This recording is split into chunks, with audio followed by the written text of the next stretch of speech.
What do you think bred that fear initially? The fear of not allowing others to express their deep thoughts on national issues? What could have bred that fear? Well, you could say perhaps that it's a certain level of nervousness or about whether those people who are going to introduce a particular topic actually have a very strong leg to stand on. Maybe it's the issue that you're afraid of, and the rightness of it or the appropriateness of it, and that's when you often have such The caveats point, and you before they've even brought an opinion, you've already said nailed it down. No, don't go you there. Can't talk about that. You know. Now, but it's like having a husband and wife come discussion. and they've had an argument. You now want to settle it. You now said, okay, but we can't talk about money. Food. We can't talk about food. We can't, this issue of Nigeria staying together, I think it's one that's burning. It's a lot of people are thinking about it. Seriously, they really are. Now you're wearing two hats here. You are a woman. Yes. And you are also a professional. Yes. That doesn't seem to sit well in most communities in Africa. Well, I think I feel very fortunate. I have to say. And you're a little bit radicalized in a way as a lady. I wouldn't say radicalized. Most women who are married, who are professionals, would like to be addressed as married or as attached to this person anytime they go. But you are just Lola Shoneyin. Why is that? Firstly, I actually really love my name, Lola Shoneyin, because Shoneyin means we have the strong ones. Our ancestors were the strong ones. It's actually Remo, it's Shoneyin. And it means so much to me that the fact that as an individual, there's such a deep umbilical cord between me and my ancestors. I'm constantly reminded of the connectedness to them, and I actually really love that. It's also a name that I kind of grew into. It's a name that I was using when I started my career as a writer. Oh, I think we lost that call. Please, we'd like to appeal to our callers. Lola, 1 second. We'd like to appeal to our callers just in case you're having problems with your voice call. Use the second line. Let's have your SMS. Then we can read your question, your comment. To Lola in the studio. Yeah, okay, so you love that attachment. I love the name, but also when I started writing my first collection of poems, 1997, I wrote as Lola Shoneyin, and I just didn't feel a need to change it. There's no need.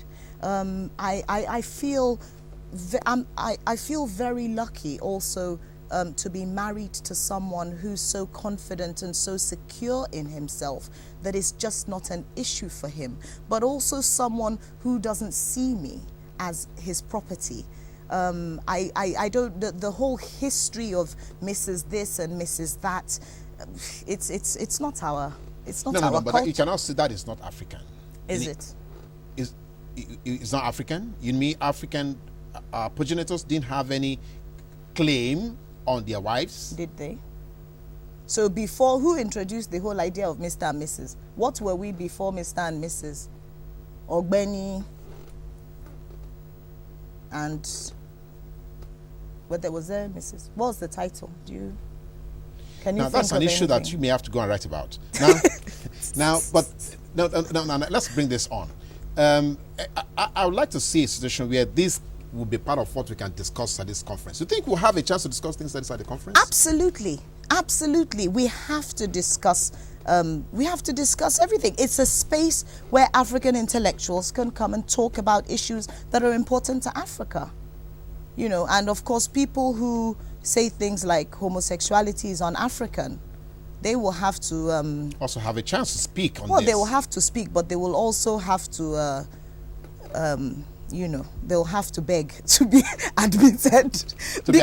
Yes, because I like to feel that people who are coming to such a conference are people who have more than half a brain.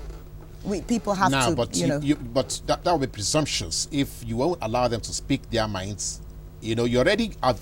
Now you're applying the same principle. No, I'm not. I'm just being facetious. Thank you very much. Now, how about the children this time around? Because last year, yes, you got the authors to go and meet them in schools proximate to Ogun State. So what happens to the outlying areas? What we would love to do is actually go to a lot more schools. It's something that we're working on. You know, logistics, these things really are about how much money you can raise.